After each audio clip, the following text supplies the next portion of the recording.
Cancer, the phase where your heart gets its strength back.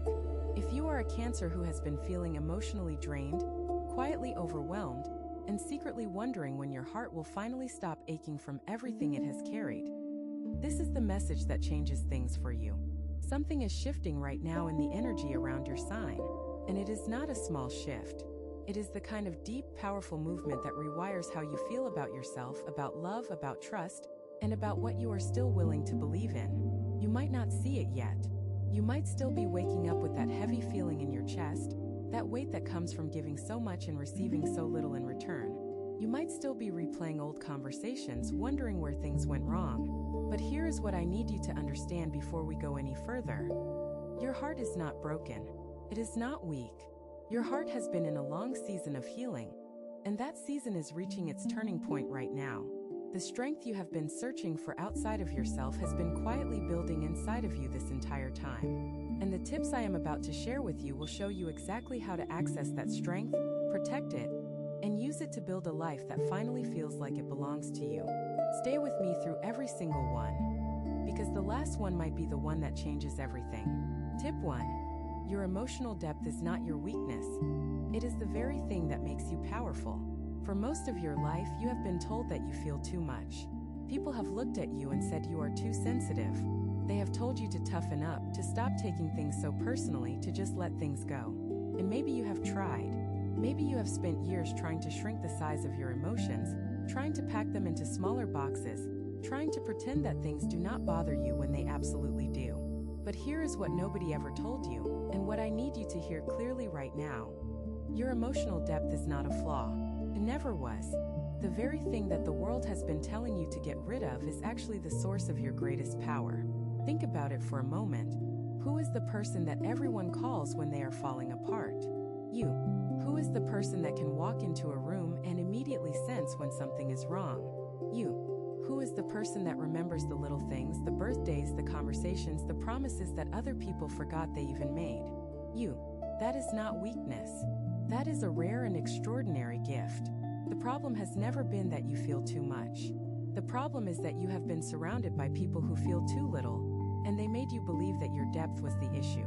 It was never the issue. Your sensitivity allows you to understand people in ways that most never will. It allows you to love with a kind of devotion that most people only read about in stories. It allows you to create bonds so deep and so real that they can last a lifetime. But here is the part that matters most right now. You have to stop apologizing for this gift. You have to stop trying to water it down so that other people feel comfortable around you. You have to stop making yourself smaller so that others do not feel intimidated by how deeply you experience the world. This is the phase where you start owning your emotional nature fully. Not halfway. Not with one foot in and one foot out. Fully. When you own your depth, something incredible starts to happen. You stop attracting people who want to use your emotions against you, and you start attracting people who actually match your level of care. You stop ending up in situations where you are the only one giving, and you start finding yourself in connections where the energy flows both ways. Your emotional depth is not something you need to fix. It is something you need to finally, completely, unapologetically embrace. And when you do, you will feel a kind of strength rising up inside of you that you have not felt in a very long time. That strength has been there all along. It was just waiting for you to stop fighting who you are. And once you stop fighting, once you fully surrender to the truth that you are a deeply emotional being, and that is exactly what makes you extraordinary, everything shifts. The relationships that felt one-sided start to rebalance or fall away. The situations that drained you start to lose their grip. The people who tried to make you feel small suddenly seem less important, because you are no longer looking for validation from the outside. You have found it within yourself. And that is the most unshakable foundation a person can stand on. Tip 2. Stop carrying guilt for the boundaries you need to set. If there is one thing that Cancer struggles with more than almost anything else, it is this guilt. Not guilt from doing something wrong, but guilt from doing something right. Specifically, the guilt that comes from setting a boundary that you desperately needed to set. You know exactly what I am talking about. That feeling in your stomach when you tell someone no. That tight, uncomfortable sensation when you choose yourself instead of sacrificing your peace for someone else. That voice in your head that whispers, maybe I am being selfish.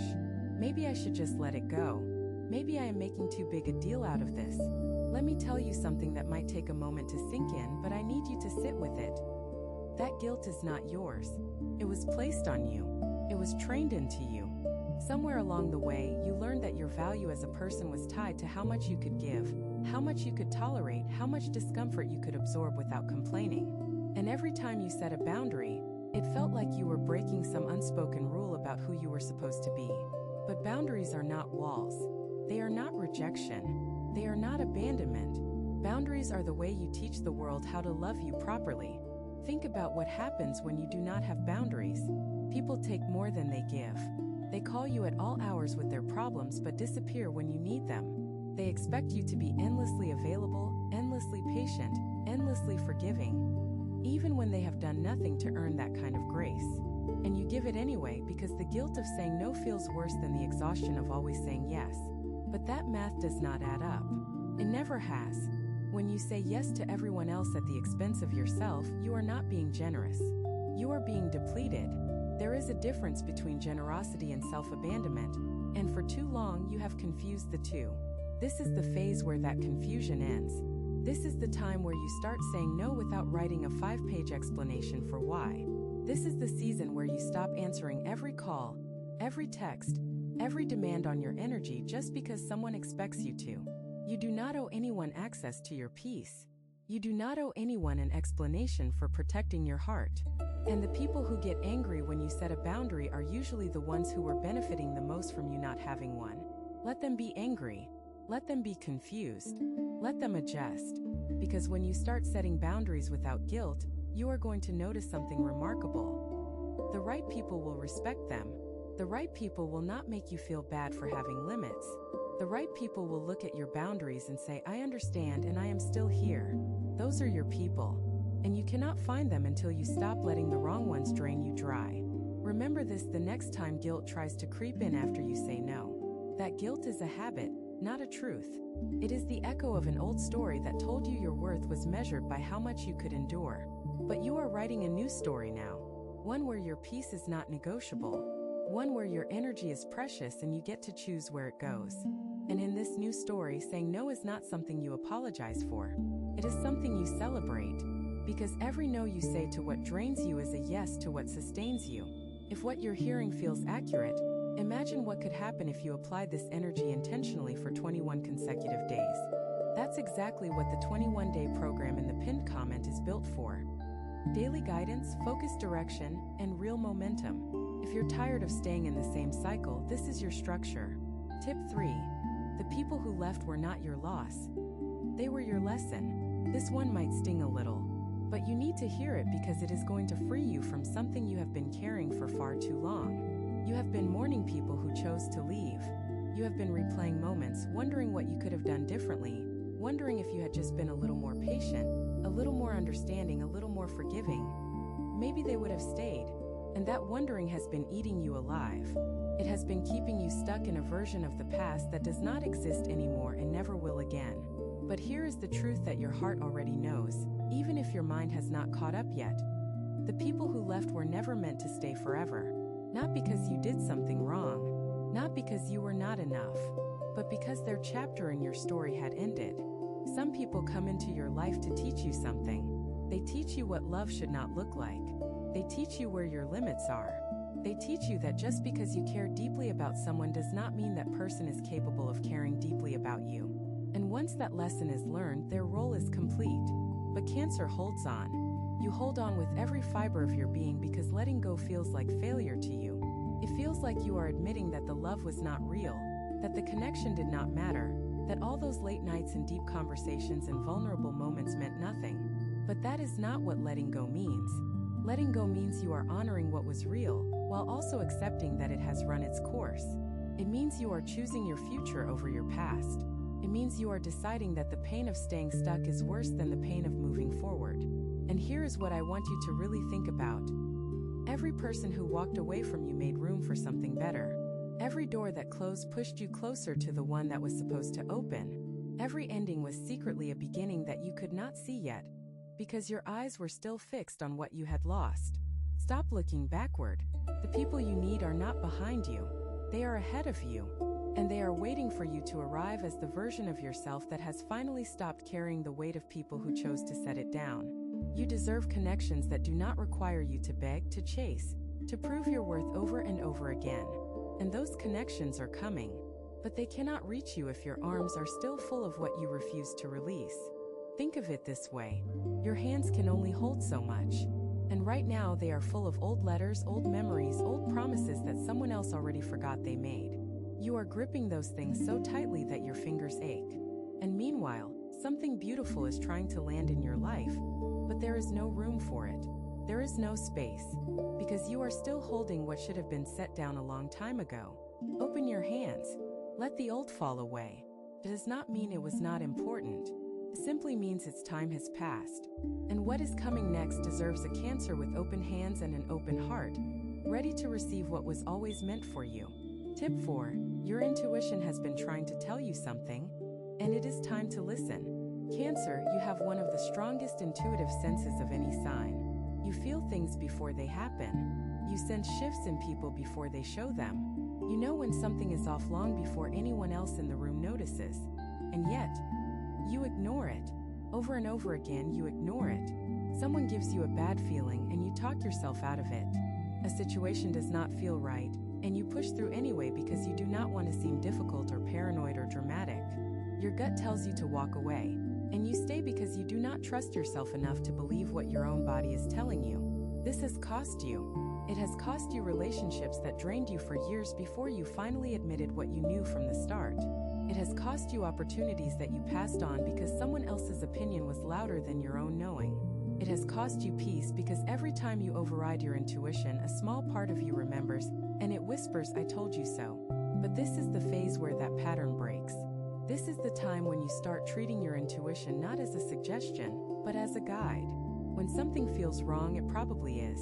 When someone feels unsafe, they probably are. When a situation makes your stomach tighten and your chest feel heavy, that is not anxiety. That is information. Your body is constantly gathering data that your mind has not processed yet. Your intuition is the result of thousands of tiny observations that your subconscious has stitched together into a feeling. And that feeling is almost always right. The challenge for you is not developing your intuition. It is already fully developed. The challenge is giving yourself permission to follow it, even when it is inconvenient, even when it means disappointing someone, even when it means walking away from something that looks good on the surface but feels hollow underneath. Start small if you need to. The next time you get a feeling about something, pause. Do not immediately override it. Do not immediately seek someone else's opinion to drown it out. Just sit with it. Ask yourself, what is this feeling trying to tell me? And then trust the answer. Because your intuition has never been the problem. The problem has been your willingness to dismiss it. And when you stop dismissing it, you are going to start making decisions that protect your peace in ways you never thought possible. Your heart knows things your mind has not figured out yet. It is time to let it lead. And here is what will happen when you do. The decisions you make will start to feel lighter. Not because the choices are easier, but because you are no longer fighting yourself. You are no longer second-guessing every step you take. You are no longer asking 10 different people for their opinion before you trust the one you already had. There is a peace that comes from trusting your own inner knowing. And that peace is something you have been missing for far too long. This is the phase where you reclaim it, not by learning something new, but by finally honoring what you have always known. Your intuition is not a whisper to be ignored. It is a voice to be followed. And from this moment forward, you are going to follow it. Tip 5. You are allowed to receive love without trying to earn it first. This is something that most Cancers have never been told, and it is something that needs to be said clearly and directly. You are allowed to receive love. Not love that you worked for. Not love that you sacrificed for. Not love that you proved yourself worthy of through years of overgiving and overextending and overaccommodating. Just love. Simple, freely given love that arrives not because you performed well enough to deserve it, but because you exist and that is enough. But this is incredibly hard for you, because somewhere deep in your emotional wiring, you learned that love is something you earn. You learned that if you want to be loved, you have to be useful. You have to be the caretaker, the peacemaker, the one who holds everything together while quietly falling apart. And if you stop doing those things, even for a moment, the love will disappear. So you keep doing. You keep giving. You keep showing up for everyone else while running on empty yourself. And when someone tries to give to you, genuinely tries to take care of you for once, you do not know how to let them. You deflect. You minimize. You say things like, "Oh, I am fine, I do not need anything," when the truth is that you are exhausted and you need everything. You push love away because receiving it feels vulnerable, and vulnerability feels dangerous when you have been hurt before. But here is what I need you to understand. Receiving is not weakness. It is not laziness. It is not selfishness. Receiving is an act of trust. It is you saying to the universe, "I believe that good things can come to me without me having to sacrifice myself to get them." And that belief is going to change your life. Start practicing this now. When someone offers help, say yes. When someone gives you a compliment, say thank you instead of deflecting it. When someone tries to take care of you, let them. Not because you cannot handle things on your own. Of course you can. You have been handling things on your own for as long as you can remember. But because you do not have to. You do not have to carry everything alone. And the moment you stop trying to, you are going to feel a weight lift off your shoulders that you did not even realize you were carrying. Love is not a reward for good behavior. Love is your birthright. And this is the phase where you finally start claiming it. Notice the difference when you do. Notice how your body relaxes when you stop performing for affection. Notice how your breathing slows when you allow someone to simply be kind to you without immediately calculating how to repay them. Notice how your heart softens when you accept that you do not need to justify your existence by being useful to everyone around you. You are not a service. You are a person. And people deserve to be loved simply because they are, not because of what they provide. Let that truth settle deep into your bones. You have spent decades earning love.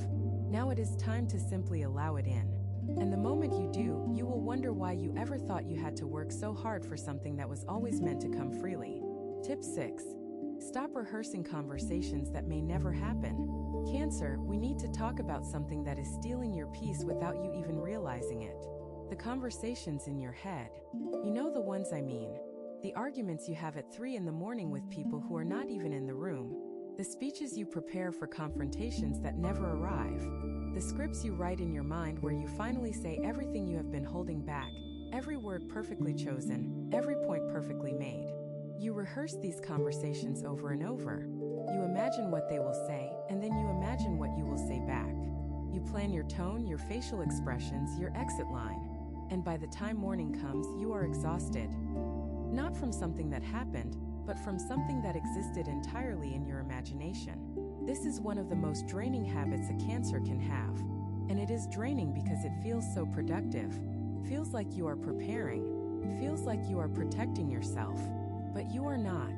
What you are actually doing is living in a future that does not exist while missing the present that does.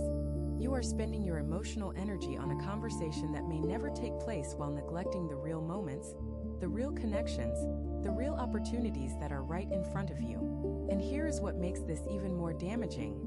Most of those imagined conversations are rooted in fear, not reality. You are not preparing for what will happen. You are preparing for the worst thing that could happen. And in doing so, you are training your nervous system to stay on high alert for threats that are not there. Your body does not know the difference between a real argument and an imagined one.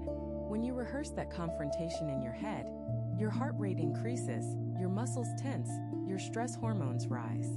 Your body reacts as if it is actually happening. And when you do this night after night, week after week, you are essentially keeping yourself in a constant state of emotional emergency. This is the phase where you break that cycle. When you catch yourself rehearsing, stop. Take a breath. Ask yourself, is this happening right now? And if the answer is no, gently redirect your attention to something that is. You do not need to prepare for every possible outcome. You do not need to have the perfect response ready for a conversation that has not started. What you need is to be present, here, now, in the life that is actually unfolding in front of you, not the one you are building in your head. Let the imagined conversations go. The real ones will come when they come, and when they do, you will handle them. You always have. And here is something worth remembering. You have never once been destroyed by a conversation you actually had. It is always the ones you imagined that did the most damage. The real moments, even the hard ones, have always been more manageable than the nightmares your mind created at 3 in the morning. Your imagination is powerful, Cancer. But when it is used to rehearse fear instead of create beauty, it becomes a cage. This is the phase where you stop building that cage. This is the time where you redirect that incredible imagination toward something that serves you. Toward the life you want, the peace you deserve, the future you are building one present moment at a time. Let the rehearsals end. The real performance of your life is happening now, and it deserves your full attention. Tip 7. Your home is not just a place. It is a reflection of your inner world. There is something about Cancer and the concept of home that goes far deeper than most people understand. For you, home is not just a physical space with walls and a roof and furniture. Home is a feeling. It is safety. It is belonging. It is the one place in the world where you can finally take off the armor and just be yourself without performing, without pretending, without holding anything together for anyone else. And because home means so much to you, the state of your home often mirrors the state of your heart. When your inner world is chaotic, your physical space tends to reflect that. Clutter builds up. Things go unfinished. Rooms that used to feel warm and inviting start to feel heavy and stagnant. And when your inner world is at peace, your home transforms. It becomes the sanctuary it was always meant to be. A place of calm, of warmth, of deep and genuine comfort. Right now, I want you to look around whatever space you are in and ask yourself, what is this telling me about how I feel inside? Because the answer might surprise you. If your space feels cluttered and overwhelming, it might be because your emotions feel cluttered and overwhelming. If your space feels neglected, it might be because you have been neglecting your own needs. And if your space feels dark, closed off, shut away from the world, it might be because that is exactly how your heart has been feeling lately. But here is the powerful part. This connection works both ways. Just as your inner world shapes your outer space can reshape your inner world. When you take time to clean, to organize, to create beauty and order in your physical environment, something shifts inside of you too. It is as if your heart takes a deep breath and says, okay, things are getting better. I can feel it. This does not have to be dramatic. You do not need to redecorate your entire space or spend money you do not have. Start with one room, one corner, one shelf. Clear it, clean it, make it beautiful. Light a candle, open a window, let fresh air move through, and notice how you feel afterward. Notice the shift in your energy. Notice how a small act of caring for your space becomes a small act of caring for yourself. Your home is an extension of your heart, and when you treat it with love and attention, you are treating yourself with love and attention. This is the phase where you make your space a place that heals you instead of draining you. Because Cancer, you deserve a home that feels like home. Not just a place where you sleep, but a place where your soul rests. And there is something else worth saying here. Your home is not just for you. It is also for the people you love. When your space is warm and intentional and filled with care, everyone who walks through that door can feel it. They feel the peace. They feel the safety. They feel the love that you poured into every small detail. And that is one of the most beautiful gifts a Cancer can give. A space where others can exhale, can be themselves, can feel held without a single word being spoken. When you heal your home, you heal yourself. And when you heal yourself, you create a space that heals everyone who enters it. That is your gift. That is your power. And this is the phase where you use it fully. Tip 8. Forgiveness is not about them. It is about freeing yourself. This is the tip that some of you have been dreading, and I understand why. Because when I say the word forgiveness, something inside of you tightens. Something resists. Because forgiveness for a Cancer feels like letting someone off the hook. Feels like saying what they did was okay. It feels like erasing the pain, dismissing the betrayal, pretending that the wound never happened. And you cannot do that. You will not do that. Because the wound was real. The pain was real. The trust that was broken was real. And pretending otherwise would be a lie. And you are not someone who lives in lies. But here is what I need you to hear very carefully, because this might change the way you think about forgiveness for the rest of your life. Forgiveness is not about the other person. It has never been about the other person. Forgiveness is about you. It is about what you are carrying. It is about the weight on your heart that gets heavier with every day that you hold on to the anger, the resentment, the bitterness that has been living inside of you like poison. When you refuse to forgive, you think you are punishing the person who hurt you. But the truth is, they have already moved on. They are living their life, sleeping through the night, going about their days without giving your pain a second thought. Meanwhile, you are the one lying awake. You are the one replaying the moment. You are the one whose stomach turns every time something reminds you of what happened. The anger is not hurting them.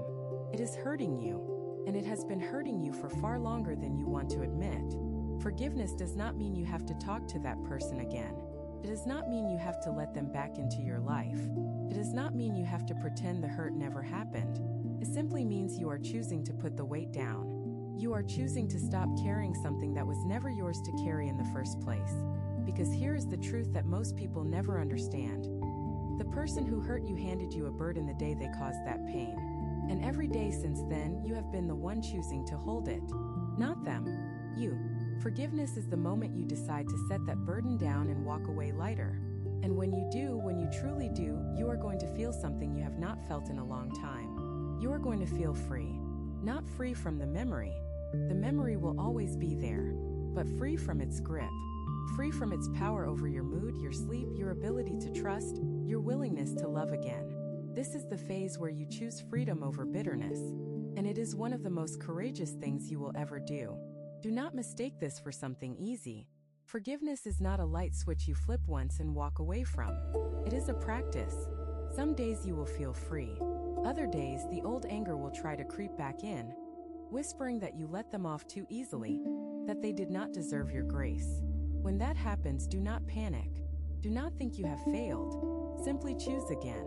Choose to put the weight back down. Choose freedom one more time. Because forgiveness is not a single moment of release. It is a daily decision to stay free. And every day you make that decision, the weight gets lighter, the grip gets weaker, and the space inside your heart that was once filled with resentment starts to fill with something far more valuable: peace. Some people watch, others transform. If you want to be in the second group, the 21-day guide in the pinned comment gives you a clear step-by-step process aligned with your sign. This isn't about waiting. It's about moving. Tip 9.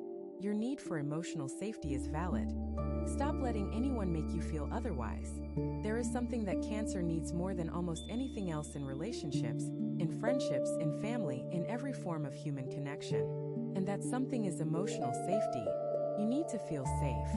Not physically safe, although that matters too, but emotionally safe. You need to know that the person sitting across from you is not going to use your vulnerability as a weapon later. You need to know that the words you share in a quiet, tender moment are not going to be thrown back at you during an argument. You need to know that when you open your heart, the person receiving it is going to handle it with care. And this need is not excessive. It is not clingy. It is not high maintenance. It is the most fundamental requirement for any healthy human connection. But somewhere along the way, someone made you feel like this need was too much. Someone rolled their eyes when you expressed what you needed. Someone called you dramatic for wanting reassurance. Someone made you feel like asking for emotional safety was the same as being weak, and you believed them. You believed them because it was easier to shrink your needs than to admit that the person you cared about was unwilling to meet them. So you stopped asking. You stopped expressing what you needed. You started pretending that you were fine with surface-level connections when your soul was aching for depth. You started accepting crumbs from people who should have been offering you the whole meal. And every time you settled, a small piece of your heart whispered, "This is not enough." It was right. It was never enough. And it was never supposed to be enough. Because your need for emotional safety is not a flaw in your personality. It is a sign that you understand what real connection requires. Real connection requires honesty. It requires consistency. It requires the willingness to show up, not just on the easy days, but on the hard ones too. It requires the kind of trust that is built slowly, carefully, through hundreds of small moments where someone proves that they are safe. And you deserve that. Every single part of it. This is the phase where you stop apologizing for what you need. This is the time where you look at every relationship in your life and ask, "Do I feel safe here?" And if the answer is no, you give yourself permission to step back. Not with anger, not with drama, but with the quiet confidence of someone who finally knows their worth. You do not have to explain why you need emotional safety. You do not have to justify it. You do not have to convince anyone that your needs are valid. They are valid. End of discussion. The right people will not make you beg for safety. They will offer it freely without being asked, because that is what love actually looks like. And when you finally experience that kind of connection, the kind where you feel truly safe to be yourself without fear of judgment or betrayal, you will understand why you could never settle for less. You will look back at all the connections where you had to perform, where you had to measure your words, where you had to tiptoe around someone else's ego, and you will be grateful that those chapters ended. Because they had to end for this one to begin. The one where your heart is held with the same tenderness that you have always offered to others. The one where emotional safety is not something you beg for, but something that surrounds you like air. That chapter is starting now, and you deserve every page of it. Tip 10. Your healing does not have to look like anyone else's. Honor your own timeline. There is an enormous amount of pressure in the world right now to heal quickly, to move on, to get over it, to bounce back, to transform your pain into something productive and positive and shareable. And maybe you have felt that pressure more than most. Maybe you have looked at other people who seem to recover from heartbreak in weeks while you are still aching months or even years later. Maybe you have wondered what is wrong with you, why you cannot just get past it, why the healing seems to take so long when everyone else seems to manage just fine. But here is something that needs to be said, and I need you to really let it land. There is nothing wrong with your timeline. Nothing. You are not behind. You are not broken. You are not healing wrong. You are healing in the only way that is authentic to who you are, which is deeply, thoroughly, and completely. Cancer does not do surface-level healing. You cannot. It is not in your nature. When something hurts you, it goes all the way to the bone. And when you heal from it, the healing has to go all the way to the bone too. That takes time. That takes patience. That takes a kind of gentle self-compassion that the world does not always encourage, but that you absolutely deserve. Stop comparing your healing to other people's timelines. Their wounds are not your wounds. Their hearts are not your heart. Their capacity for pain is not the same as yours, and their process for releasing that pain will never look like yours. And that is perfectly fine. Your healing might involve tears. It might involve silence. It might involve long walks where you do not talk to anyone, and just let yourself feel whatever needs to be felt. It might involve going back to a memory that you thought you had processed, and realizing there is another layer underneath that still needs attention. That is not regression. That is thoroughness. That is your heart making sure that nothing gets left behind, that no wound gets covered over before it is truly clean. Trust your process, even when it feels slow, even when it feels repetitive, even when it feels like you should be further along than you are. You are exactly where you need to be. And the strength that is growing inside of you right now, quietly, steadily, without fanfare or announcement, that strength is going to surprise you, not because it appeared out of nowhere, but because it was built one honest, painful, courageous day at a time. Your healing is not behind schedule. It is right on time. And the version of you that emerges on the other side of this process is going to be the strongest, most grounded, most emotionally resilient version of yourself that has ever existed. That version is worth the wait. And here is something else that nobody tells you about healing slowly. The people who heal deeply are the ones who rarely break the same way twice. When you rush through healing, you cover the wound, but you do not clean it. And covered wounds have a way of reopening at the worst possible moment. But when you heal the way you heal, thoroughly, honestly, layer by layer, that wound closes for good. It becomes a scar, yes. But a scar is not a weakness. A scar is proof that you survived something and came out the other side stronger than you were before. So take your time. Heal at the pace your heart requires. And trust that the depth of your process is not your burden. It is your advantage. Tip 11. Stop giving people the version of you that they want. Start showing them the version that is real. For your entire life, you have been adjusting, adapting, shifting who you are depending on who you are with. With certain people, you are the listener sitting quietly while they talk about themselves for hours because you know that is what they need. With others, you are the entertainer, keeping the mood light because you can feel that they are uncomfortable with depth.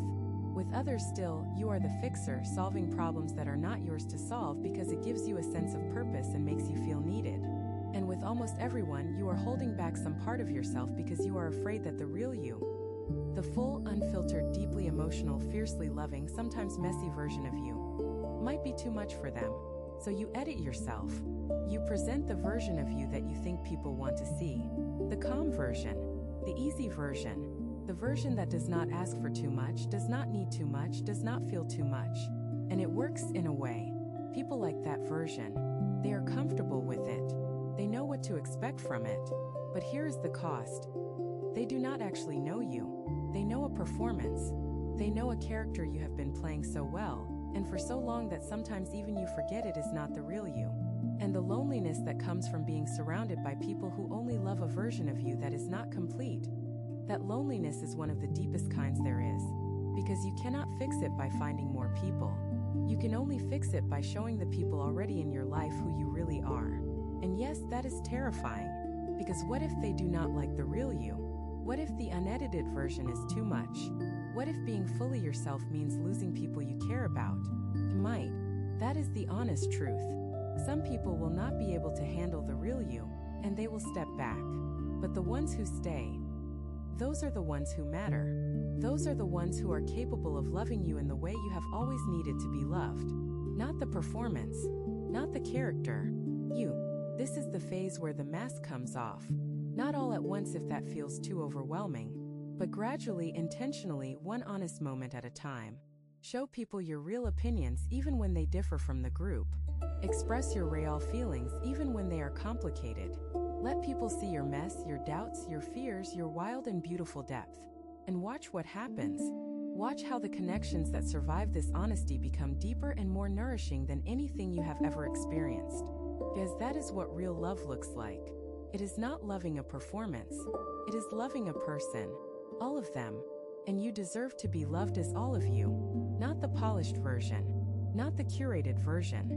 Not the version that smiles when it wants to cry and says everything is fine when nothing is. The real version. The one that laughs too loud sometimes and cries at unexpected moments and feels everything with an intensity that most people cannot even comprehend. That version is not too much.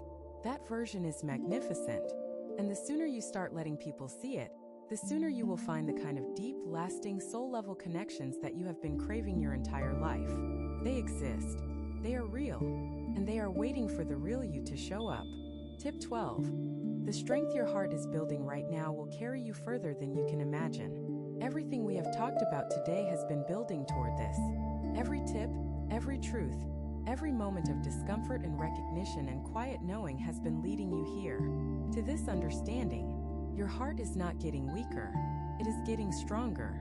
Every single thing you have been through, every heartbreak, every disappointment, every late night where you wondered if things would ever get better, all of it has been building something inside of you, not breaking you down, building you up. You just could not see it because the construction was happening in the dark. But the structure is almost complete now, and what has been built is remarkable. You have developed a depth of compassion that most people will never achieve.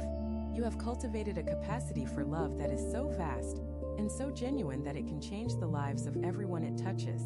You have learned lessons about boundaries, about trust, about self-worth, about forgiveness, about authenticity that would take most people 3 lifetimes to understand. And all of it, every piece of it, came from the very experiences that you thought were destroying you. They were not destroying you. They were refining you, burning away what was never real so that what remains is pure and strong and unshakable. This is the phase where your heart gets its strength back. But it is not the old strength. It is not the naive, innocent, untested strength of someone who has never been hurt. It is something far more powerful than that. It is the strength of someone who has been to the bottom and found their way back. The strength of someone who knows exactly how dark the darkness can get and chooses the light anyway. The strength of someone who has every reason to be bitter and yet still chooses to be open, to be tender, to be loving. That is the rarest kind of strength there is. And it belongs to you. Not because it was given to you, but because you earned it. One tear at a time. One sleepless night at a time. One brave, trembling step forward at a time. And now it is time to use it. Not to protect yourself from life, but to walk fully into it. With your heart wide open. With your eyes clear. With the unshakable knowledge that whatever comes next, you can handle it. Because you have handled everything that came before. And you are still here. Still standing. Still feeling. Still loving.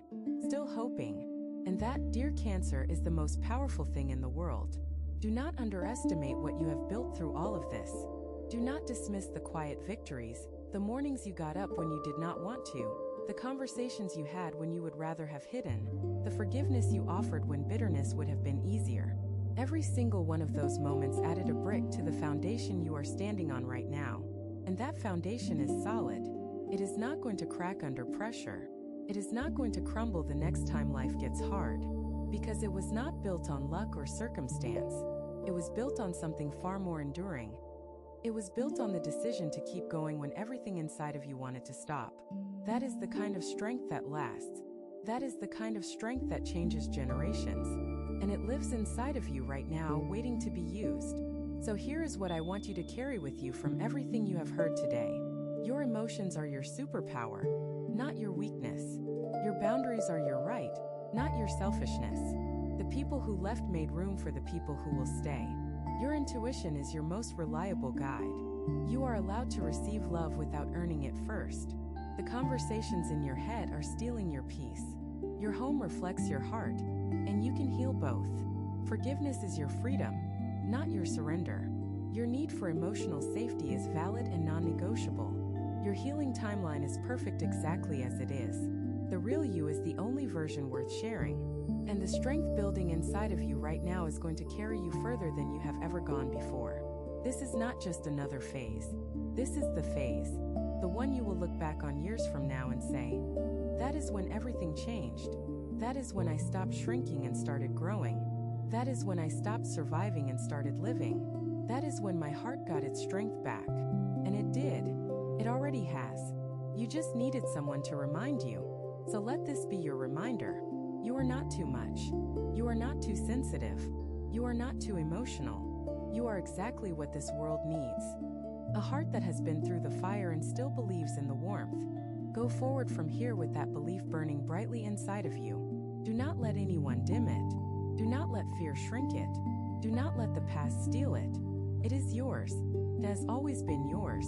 And from this moment forward, you are going to live like you know it. You have two options after this video. Close it and hope things shift. Or decide that the next 21 days will be different. If you choose the second, the structured 21-day transformation aligned with your sign is waiting in the pinned comment. The energy is already moving, the only question is whether you are.